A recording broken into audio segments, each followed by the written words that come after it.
दोस्तों, आज हमारी कहानी का शीर्षक है अनोखी युक्ति। एक नगर में एक लकड़हारा और एक पशुपालक रहता था। दोनों बहुत अच्छे मित्र थे, एक दूसरे पर जान देते थे। एक बार नगर में उत्सव हुआ, तब राजा की कन्या भी उस उत्सव को देखने आई। कन्या बहुत सुंदर थी, सभी की आंखें राजकुमारी पर ही आ टिकी थी। जब पशुपालक ने राजकुमारी के दर्शन किए, वो उनके प्रेम में दीवाना हो गया। उसे दिन रात हर जगह बस राजकुमारी की छवि ही दिखाई पड़ रही थी। उसका किसी भी काम में मन नहीं लग रहा था। उसकी इस हालत को देख उसके मित्र लकड़हारे को चिंता होने लगी। उसने अपने मित्र पशुपालक से इस दशा का कारण पूछा।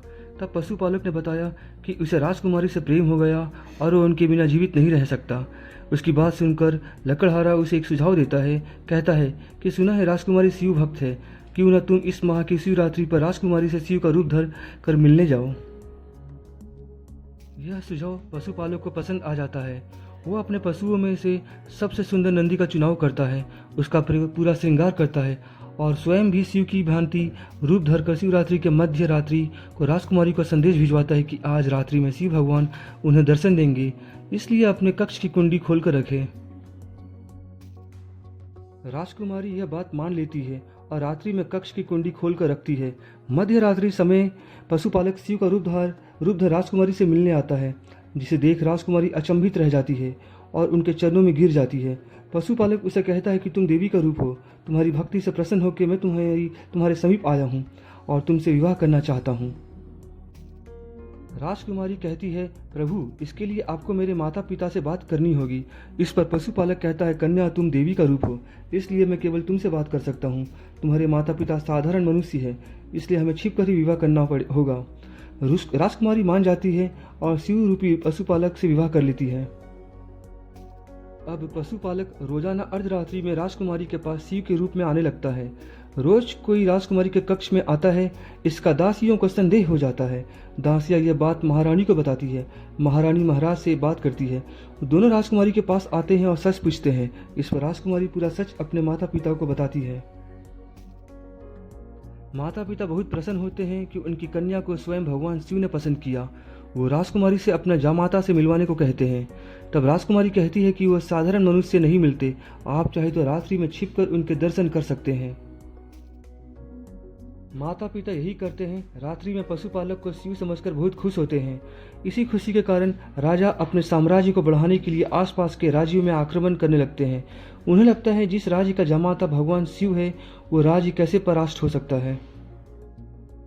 देखते ही देखते छोटे छोटे युद्ध महासंग्राम में बदल जाते हैं और राज्य चारों तरफ से घिर जाता है।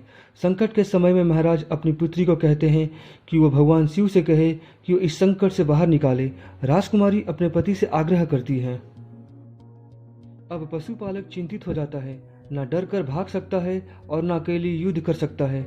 वो एक नया उपाय सोचता है और शिव जी का तांडव नृत्य सीखता है और अपने मित्र लकड़हारी की मदद से एक उड़ने वाला नंदी बनवाता है।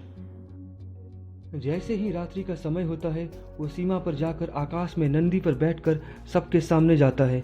उसे देखकर सब डर जाते हैं। फिर धरती पर उतरकर अपने क्रोध का तांडव के रूप में दिखाता है, जिससे सभी डर जाते हैं और वहां से भाग जाते हैं।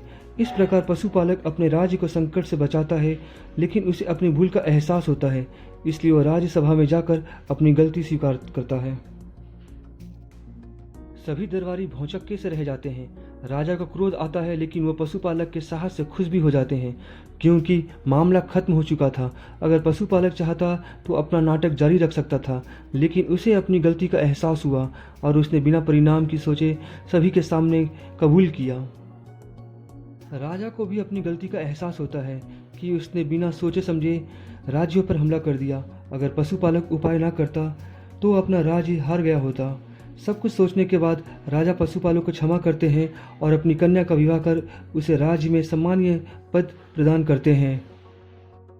मित्रों, हमें इस कहानी से सीख मिलती है कि उपाय से आसानी से परेशानी से बचा जा सकता है, लेकिन ये भी सीख मिलती है कि अपनी इच्छा पूर्ति के लिए झूठ बोलने का परिणाम कितना भयावह हो सकता है।